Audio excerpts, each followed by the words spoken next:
Hello, welcome to God is Better For You. Today we're talking about to be grateful for every day of your life. Because many times today, I feel like in this generation, we're not really living like as we should. We should put things to use instead of just keep thinking about it and worrying about it and wanting to do something, but we never put it into action.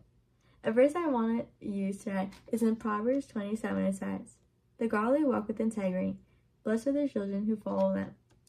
We walk with integrity because we know the one who goes before us. We know the one who's always been with us since the start of our birth, and it's always God and Jesus. He's always with us no matter how much times we feel lost, empty, and everything. He will guide us in every circumstance in our lives. We just have to put our trust in Him, and He will make everything succeed in His name.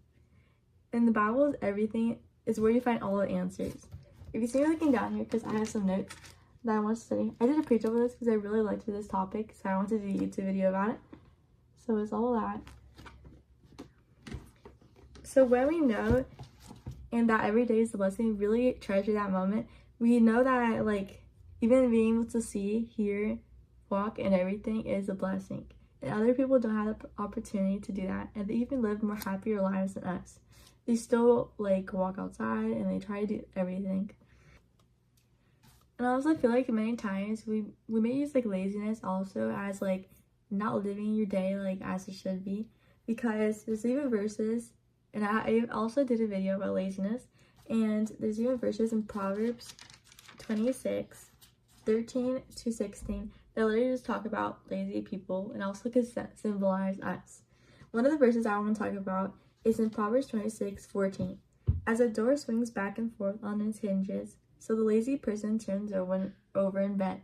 Many times we may do this, like actually in bed, and we're just like want to do something, want to get up and want to get motivated, but we just stay in the bed because we're like in a comfortable place. That's where Satan likes to keep us, just in a comfortable place. And many times we just have to go to uncomfortable and take the first step, and we're for God to keep working your lives. And this can also be like internally, like in your mind.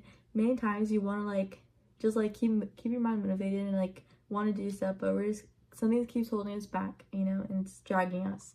So we have to always remember to live every day as Christ tells us. Even the whole Bible is going to help you so much, and it literally guides us in our daily lives. And we may think it's boring and we don't still want to read, but it really helps us and transforms us through God's word, is where everything is possible, everything is made.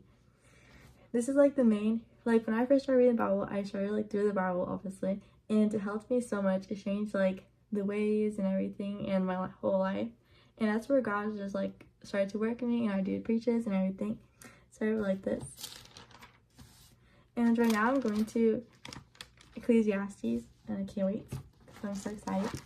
And literally all Proverbs I was reading, it literally just talks about like living a wise life as a wise people. It talks about fools and all those things. It talks about literally every like topic about like laziness and how to live your life. And also talks about, I say, a wife of noble character, like you're supposed to get up by dawn and all those things. I really like it. I really like Proverbs and Psalms. I feel like those are like the main ones so far that I liked it, because it just talks about like so much good things. Like Psalms is like where everything like starts, like even your middle of your sadness, like there's gonna be joy at the end of the waiting, like the end of the season. And just as the seasons change is how God's gonna change the season too. And Proverbs just talks about like wisdom, discernment, and having those things through your daily lives. I found a verse in Psalms that also kind of talks about what I was talking about later, and how like Psalms kind of like how you say He will turn your weeping into, how you say, happiness and everything. So a verse it is in Psalms 116:3, and it says, "Death wraps its ropes around me, the terrors of the grave overtook me. I saw only trouble and sorrow." And this is the 4. "Then I call on the name of the Lord. Please, Lord, save me." I really like Psalms because it really talks about how like even in the distress they even pray to God. Even if they were like going through the enemies and everything were attacking them, at the end of it all, they were still praying to God. They didn't let God out their situations and circumstances. A verse I want to share that I even saw is in Psalms 118:5. It says, "In my distress I prayed to the Lord, and the Lord answered me and set me free." Even though he was in this distress, or this person was in this distress, they still cried out to the Lord. That's what we have to do, and it shows a good example of how to like just call on the Lord. He won't like do anything to you. You just have to trust in His name and trust in His word. He's able to do changes in your life.